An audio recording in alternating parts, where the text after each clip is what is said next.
Welcome back. And the topic of today is pressure. It's an specific kind of exhaustion that it has nothing to do with how much you have worked. This is not exhaustion that it comes from a long day or a heavy week of season of genuine output.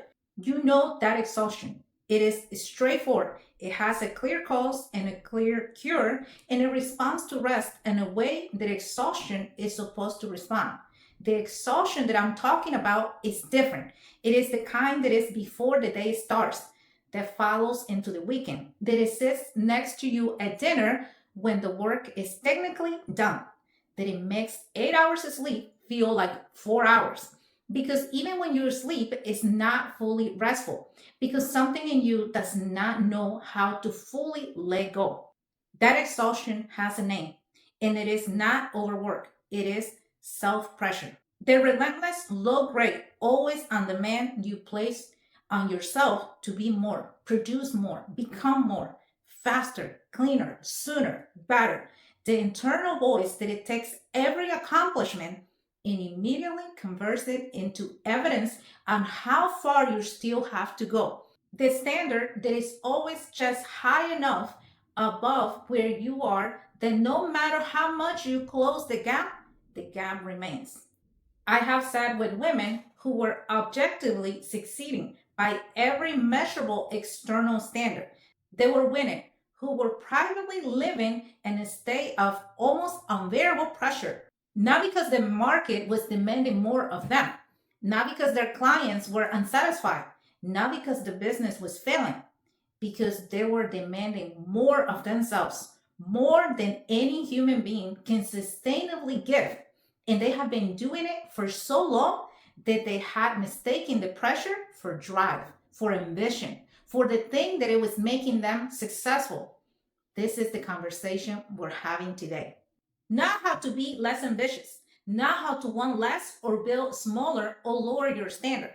How to understand where the pressure actually comes from, what is actually protecting it, and what becomes possible for your business, for your creativity, for the women you are called to serve when you stop running it and start leading it. So if you're ready, let's go to the root.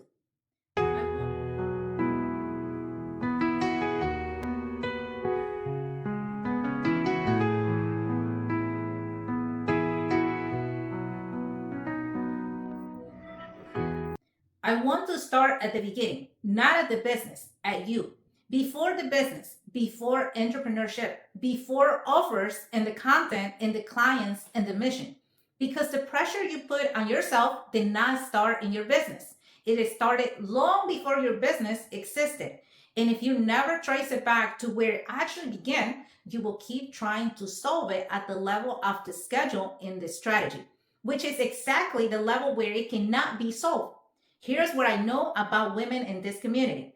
And I say this is not as a generalization, but as a pattern that I have seen across many conversations with real women who have built real things. The pressure you put on yourself today is more likely a direct lineage from one of the 3 points origin points. The first one is conditional love, not abuse, not neglect in a dramatic sense that those words sometimes imply. Something far more subtle and far more common. The childhood experience of being celebrated more when you achieve, of being more fully received, more lit up, more reflect back in the moments of performance than in the moments of ordinary being, of learning gradually without anyone intending to teach you this, that the version of you that accomplished things was the version of you that it was the most worth loving. You were not told this in so many words. You felt it. And your nervous system, being the extraordinary, sophisticated learning machine that it is, drew the conclusion that it was designed to draw the data available to it. Performing produces love. Therefore, performing in that conclusion became the operating premises of your internal life. The thing you build your identity on top of it. The belief that your worth is not fully yours. It is generated. It is produced through output. And the moment the output stops, the worth stops with it. The second origin point is comparison culture. The specific insidious pressures that it comes from measuring your inside against everyone else outside, from growing up in families where siblings were compared, from educational system that ranked it and sorted and told you explicitly and repeatedly where you stood related to the people around you, from social media landscaping that for many of the women building today shape the developmental years in the which identity is being formed, feeding a continuing stream of the people's highlight reels directly from the most impressionable period of self-concept formation in the human lifespan. Comparison culture produces a specific kind of pressure, the pressure of the gap. They always be visible, always moving, always somehow growing. Distance between where you are and where someone else appears to be. The gap that it motivates in the short term because urgency is temporarily effective and it depletes the long term because the gap that is defined by someone else's position can never be closed by your own progress. Every time you advance, the benchmark advances with it because it was never yours to begin with.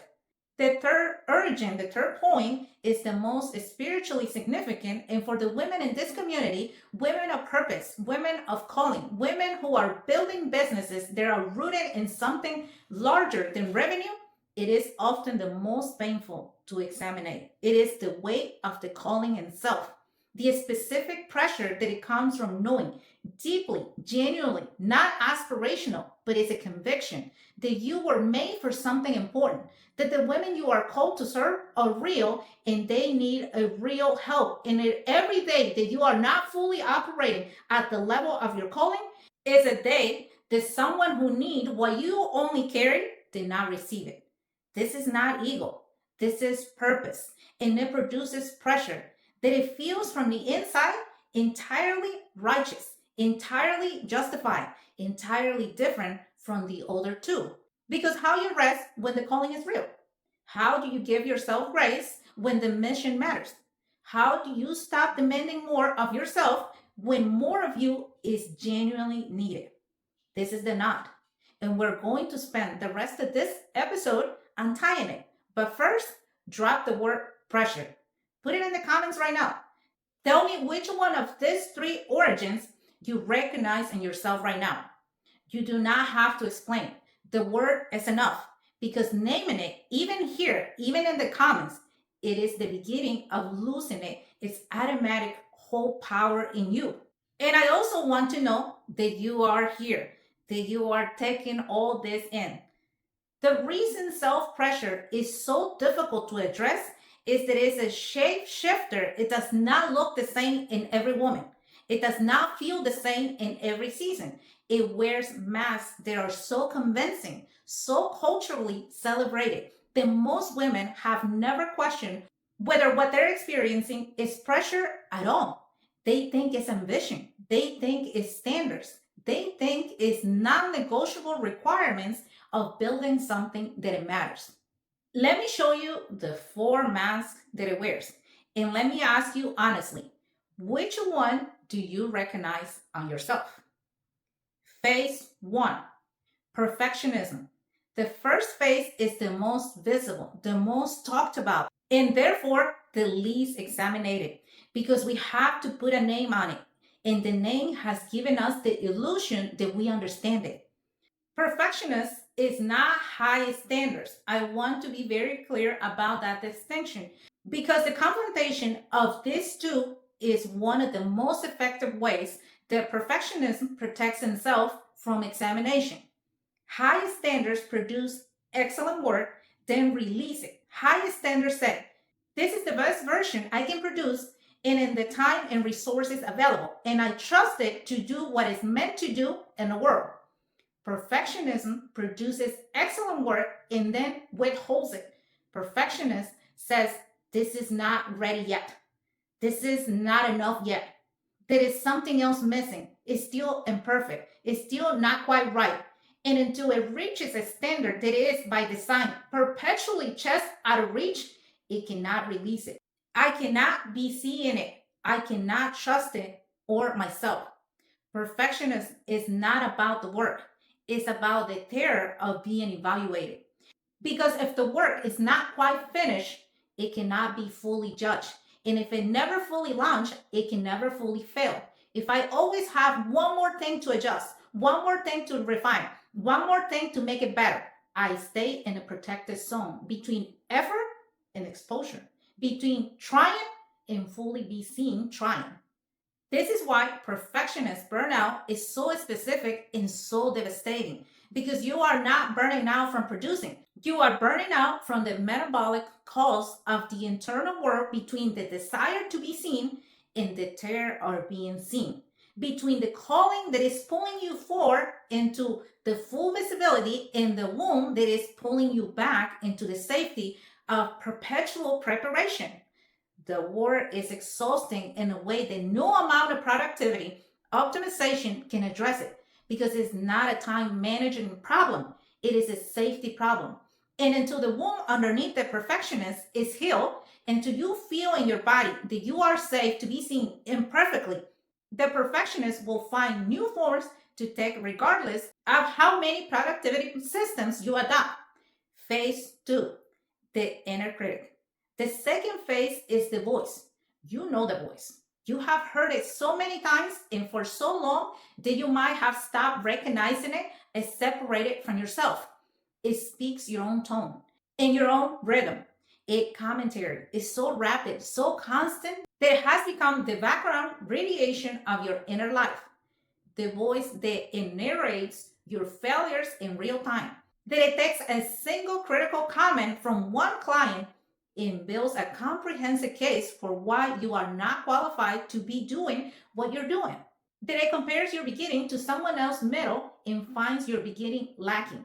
That it tells you just before every significant act occurs, before the launching, before live, before the price increase, before the boundary, that this is the one that it will confirm what is always suspected about you, that you are not enough, that you have been found out, that it's only a matter of time. The inner critic is not a flaw. It's a protection mechanism.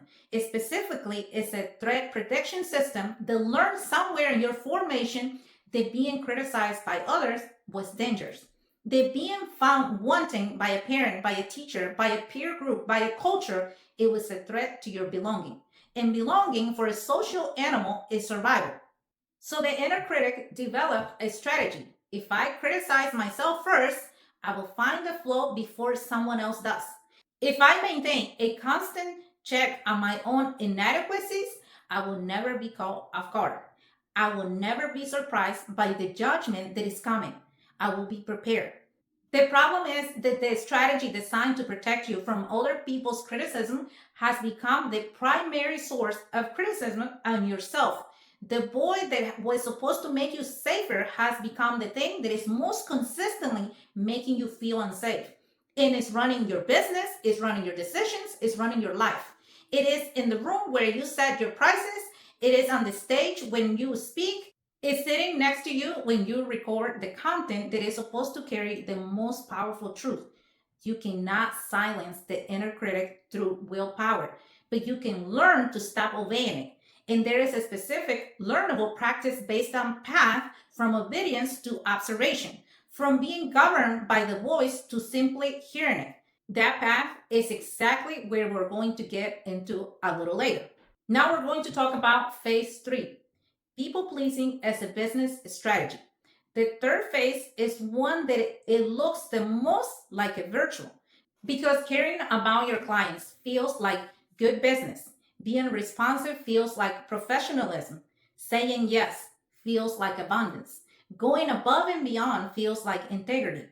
And all of those things are true until they're not. Until the responsiveness becomes the inability to have boundaries that protect your creative capacity. Until saying yes becomes the inability to say no to anything that it might produce disappointment in someone else. Until the going above and beyond becomes the systematic pattern of consistently delivering more than you agreed to deliver, because some deep unexamined part of you believes that what you actually agreed to is not enough to justify the transaction. People pleasing in a business context is not about being nice, it's about being safe. It's the operating strategy of a woman who learned early that her acceptance was contingent on the management of other people's emotional states, who learned that when the people around her were pleased, she was safe. When they were displeased, she was in danger. And who has been since then? Sometimes consciously, most often entirely below awareness, orienting her decisions, her offers, her prices, her boundaries, and her content around the management of other people's approval rather than the expression of her genuine calling. This produced a very specific kind of pressure, not the pressure of perfectionists who is trying to outrun judgment, not the pressure of inner critic who is judging from within, the pressure of the woman who's constantly scanning the room, who is reading every response, every comment, every silence, and asking beneath every business decision, is this enough? Am I enough? Are there still please? That scanning is exhausting and it is incompatible with the kind of high achieving women leadership that it is building at the next level or that it requires.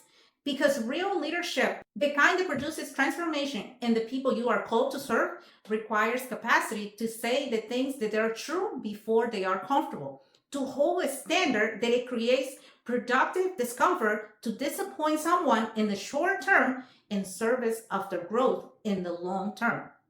And the people pleaser cannot do that, not yet. Not until she has done the work of locating her worth somewhere other than someone else's approval. Now, let's talk about phase four. Urgency is an identity. The fourth phase, in many ways, the most structurally damaging to sustainable growth. It is the woman for whom being busy has become who she is. Not just what she does, but who she is. She is the one who is always in motion, always producing, always available, always with 17 things in progress. The ones whose schedule has no margins, whose mornings begins before the household wakes up, whose evenings do not end until everything that it can be done. She does not experience the businesses as pressure. She experiences a stillness as pressure. Because somewhere along the path, in a season that she might not fully remember, being busy became the proof that she mattered, that she was needed, that the mission was real, that she was the woman she was trying to become. And rest, genuine, unhurried, unproductive rest, became the thing that threatened everything, all of it. Because if she's not busy, the question arises. The one that she has been keeping at bay through the disciplined application of activity. Who am I when I'm not producing? That question is not answered by a new morning routine or a more efficient calendar.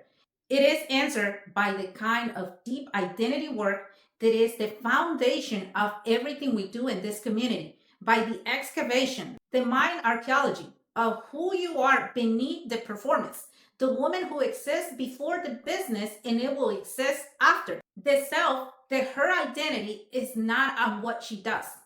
That is the woman the pressure has been covering.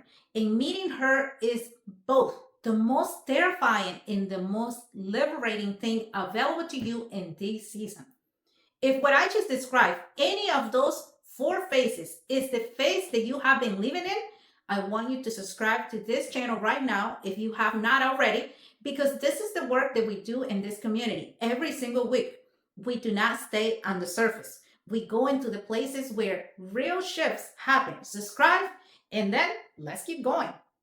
Now, I want to take you somewhere the most content about self pressure never goes, because most of it stops at identification. It names the patterns, validates the experience, and then offers the techniques for managing the pressure. Breathwork, journaling, setting better boundaries, practicing self compassion. And those things matter. They are real and they are useful and they belong in this conversation.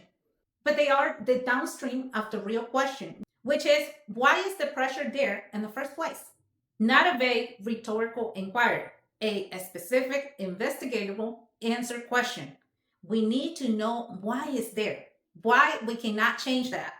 Because the pressure, as painful and exhausted as it is not random. is a malfunction. It is a protection mechanism, a sophisticated, dedicated, energetically, and very expensive system that is working exactly as it was designed to work.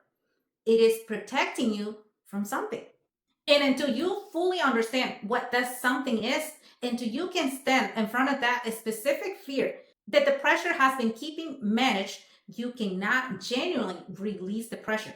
You can temporarily reduce it. You can develop coping mechanism around it, but it will return in one of these four phases that I mentioned because the fear it is protecting you from is still there. So what is the fear? For most of the women that I work with, underneath the perfectionist, underneath the inner critic, or the people pleasing, or the urgency, the fear is some version of this. If I stop pushing, if I ease up on the pressure I put myself through, everything will fall apart. The business will lose momentum. The clients will leave. The opportunities will close. The calling will fade. I will become the version of myself that the pressure has been keeping away. The version that is lazy, that is ordinary, that is not who I said I was going to be. The pressure, in other words, is being used as a substitute for trust. Trust in the calling, trust in the capacity, trust in the process, trust in the source of the vision, the belief. Not as a theology, but as a live moment to moment conviction that the growth of what you are building is not entirely congruent on the level of your self imposed pressure. That the calling is real enough and the capacity you carry is deep enough, and the God who gave you the vision is faithful enough that you can operate from alignment instead of anxiety, from steadiness instead of urgency, from a quiet, rooted, sustainable driver rather than the kind that has to be maintained through continuous internal pressure or everything stops.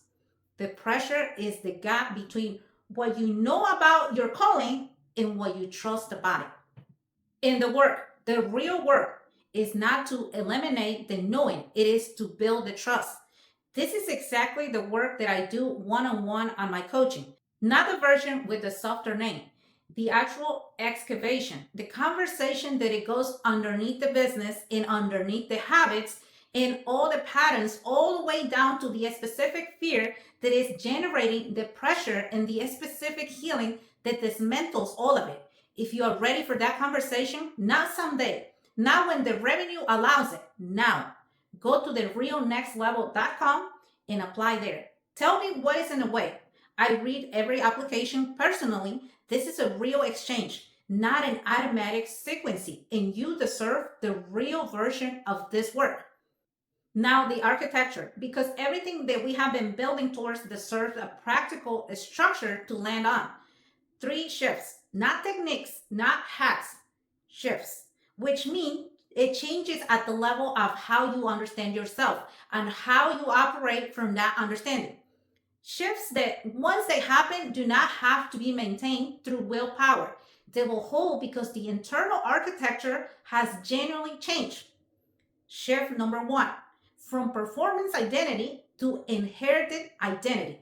The first shift is the foundational one.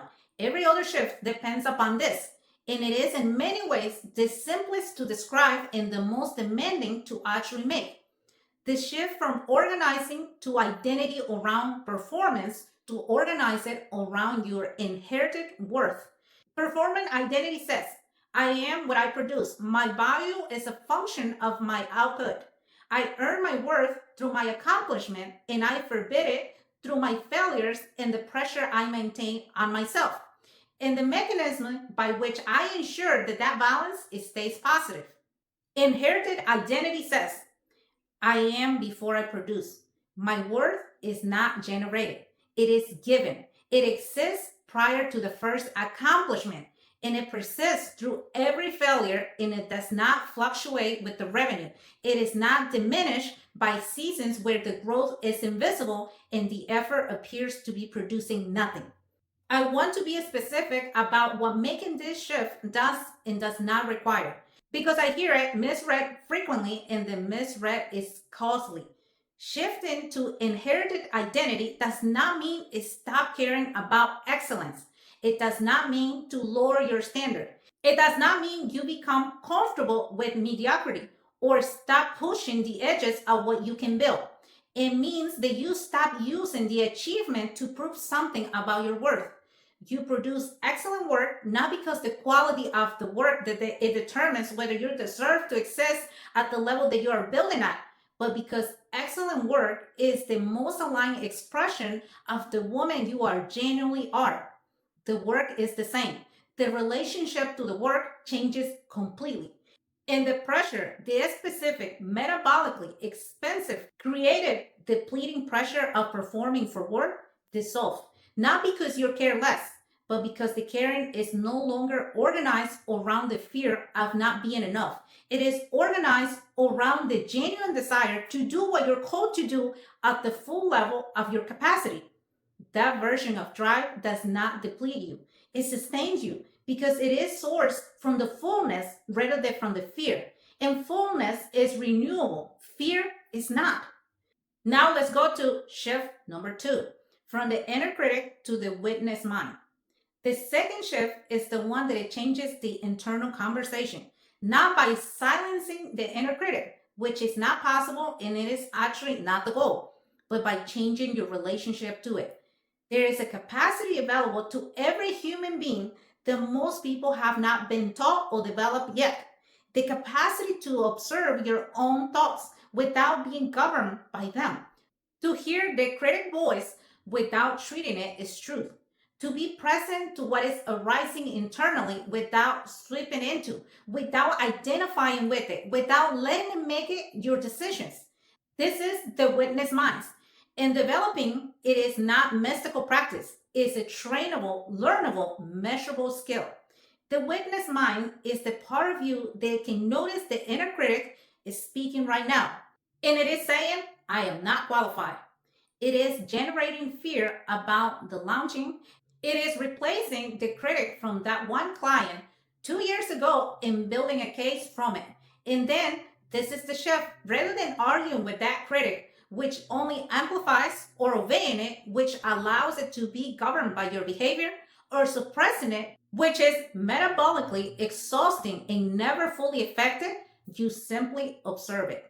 You say internally, I see you. I know why you're here. You are trying to protect me, and I'm going to make a decision, not from your fear, but from my alignment. And then you act from that alignment. This is not one-time exercise. It is a daily, ongoing, depend upon practice. The witness mind extrains through use. And every time you choose to observe the critic rather than obey it, every time you make a decision from your calling rather than from your fear, you're building the new neural pathways of a woman who leads herself from wholeness rather than being driven by her wounds. Over time, the critic does not disappear. It becomes quieter, less automatic, less immediate. Its voice remains because it was built for protection, and protection does not fully retire. But your relationship to it has fundamentally changed. You are no longer its subject, you are its observer. And from the observer position, you can build things that the critic left unexamined, that it was never going to let you build. Now let's go to shift number 3, from urgency to alignment. The third shift is one of the most directly relevant to the daily experience of building a business. And it is one that it most directly answers the fear underneath the pressure. The fear that without the pressure, the momentum will stop. The shift from urgency is the primary driver of your action to alignment as the primary driver. Urgency says, I need to do this now because if I do not, something will be lost. Someone else will be disappointed. The opportunity will close. The window will pass. And I will have confirmed what I was afraid about it, that it was true, about my capacity to build at this level. Alignment says, I'm doing this now because this is what is true for me in this season, in this direction, from this calling, at this pace. And my pace of building is not in competition with anyone else's timeline because we were not given the same assignment. The urgency driven woman moves fast and produces a lot and burns with particular quality of bright, compelling energy for a season, and then the urgency stops producing momentum and it starts producing depletion. And then it stops producing depletion and start producing numbness. And then she is rebuilt from zero, not because she lacked drive, but because the source of the drive was not renewable. The alignment driven woman moves at a pace that is sometimes slower, sometimes faster, always calibrating to the genuine creative and spiritual capacity available in the moment. She does not sprint past the seasons. She does not force growth in the winter that is designed for preparation. She does not mistake activity for progress or velocity for direction. And she builds things that last, not because she's more talented or more disciplined or more chosen than urgency driven women, because the foundation she's building on is stable. Because the root system that she is developing in the seasons that they're slow, unhurried, unconditional faithfulness to the calling, regardless of the metrics, regardless of the comparison, regardless of the pressure, is deep enough to hold the weight of what is being built above the ground.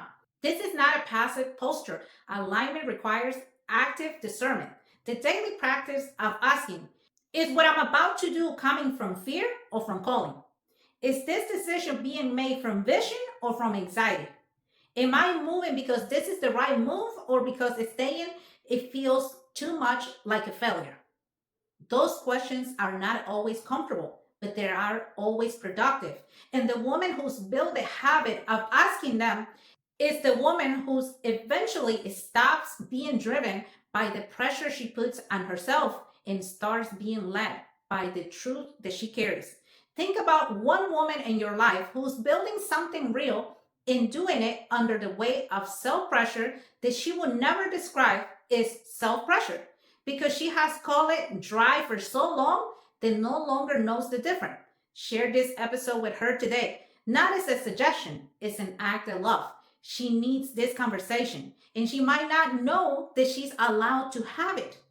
I want to close this teaching the way I always close, not with that summary, not with an action list, but with the picture. Because I think one of the reasons self pressure is so persistent, one of the reasons so many women who are intellectually understand that it's sustainable continue to live inside of it is that they have never been given a genuine, compelling vision of what life and business look like on the other side of it. They have been told that releasing the pressure will feel like relief, but relief of subtraction. It is the removal of a negative, and the human brain, wired it is for a threat and avoidance, will always choose the familiar negative over the uncertain relief if the positive alternative is not vivid and concrete enough to compete with the safety of the known. So let's make it vivid. Let's make it concrete. The woman on the other side still works hard. Do not let anyone, including the part of your own mind that is most afraid of this conversation, to tell you that releasing self pressure means releasing commitment. It does not. The commitment remains. What it changes is the source of the commitment. She works hard because the work is an expression of who she is and what she's called to do, not because the work is the proof of her worth, not because the absence of work will reveal something about her that the work has been covering, because she genuinely loves the mission, because she finds the building, even in its difficult seasons, even in its low quarters, even in its times where it's the invisible preparation to be the most aligned expression of who she knows herself to be. And that version of the commitment does not require pressure to sustain it. It is self sustaining. It draws from the same source that the calling draws from, and the source does not run dry.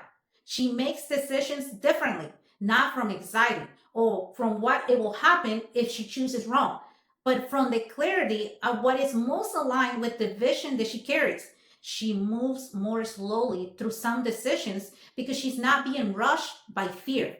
And the decisions she makes from that slower, more grounded place are better, more consistent, more aligned with the long term direction of the business, less reactive to the changes of the market and the noise of comparison. She receives differently. The client who tells her that her work changed something real, she does not deflect that. She does not immediately redirect to what it still needs to do better or what she could have done more. She receives it. She let it be. She let it land. She allows it to be what it is. Evidence that the work that she's doing is real and that it matters. And that that woman she is becoming and the doing, it is the woman that the calling has always, always been asking her to be. And perhaps most importantly, she fails differently because the woman operating under relentless self pressure cannot afford to fail. The failure is not just a data point or a redirection of a season of learning. It is from the inside the pressure confirmation, the thing the inner critic always suspected, the evidence that the fear was right. The woman on the other side of the pressure failed, it looks at it simply as information. Not comfortable, not without grief sometimes, not without the genuine disappointment of the season that it did not produce what she was building towards. But it's not her identity, it's not confirmation, it's not the end. It is the data. And the data is workable. Data has direction. Data says adjust here, not there. Go deeper in this way, not that. Try a different approach to the same calling. The calling is not the problem. The approach is adaptable. The woman, the one who builds from identity and operates from alignment and receives from fullness and fails without being destroyed, she is not a different person than you. She is the current version of you with the pressure excavated. The calling is the same. The capacity is the same. The mission is the same. What it has changed is the source that she's drawing from. And when the source is right, when you are drawing from who you genuinely are rather than from the fear of who you're not, everything built from that source has a different quality, a different sustainability, a different ability to reach the women you need. That is not abstract inspiration. That is the most practical description of the work that I know how to offer. Before I let you go, I want to give you something specific to carry. Not a list, a question, a real one, the kind that it deserves more than just a quick answer. So here's the question. What will you do differently in your business this week? What decision will you make? What thing you will finally launch? What standard will you rise? What boundary would you hold if the pressure you put on yourself were completely neutral? Not gone, neutral.